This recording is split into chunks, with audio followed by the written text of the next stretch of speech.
Rich, I'm very proud to be part of a talk radio record. You've matched the record. It's not a new record. What's you just that? matched the previous record. One show, one Ian, one Ian on the same program. Congrats. You know what? I appreciate that. Why don't you go by Ian? Let's start with that. I don't What's know.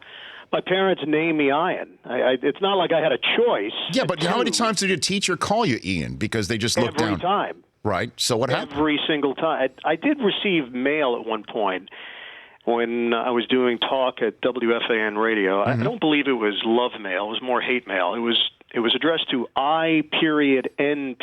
Eagle. As if my name was Igor Nicholas Eagle.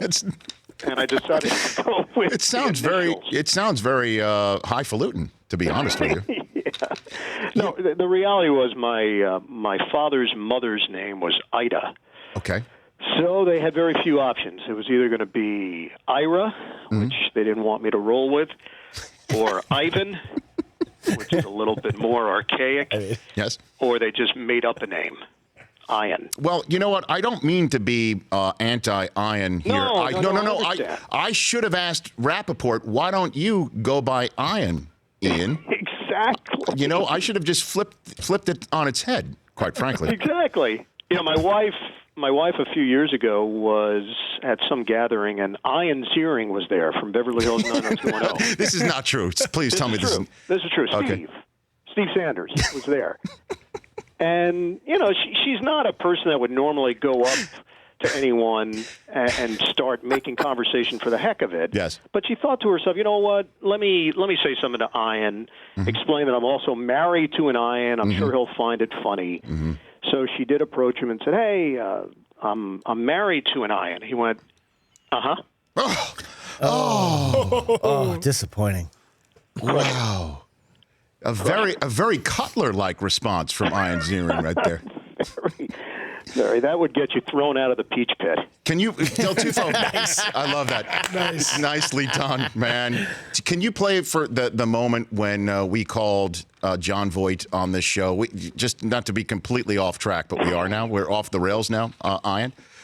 Was this a Seinfeld reference that he wanted no part of? No. Stephen Bauer was here on the show. Great actor. Yes, indeed, from Scarface back in the day. And we asked, just let's play Rolodex roulette with your phone. We were going to call Pacino. We were going to call Pacino. As a matter of fact, we only got voicemail on Pacino. Scarface, yeah. Right.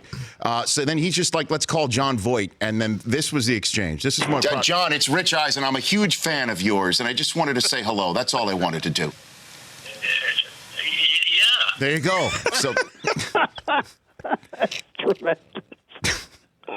So it was a very Ian Ziering response from John Voight right there. Yeah, very much so. Years ago, when I was producing radio shows in New York, you would play Hotel Bingo, where you knew a team was staying, and you would just dial up the hotel and ask for the player, and you hope you get them on the phone.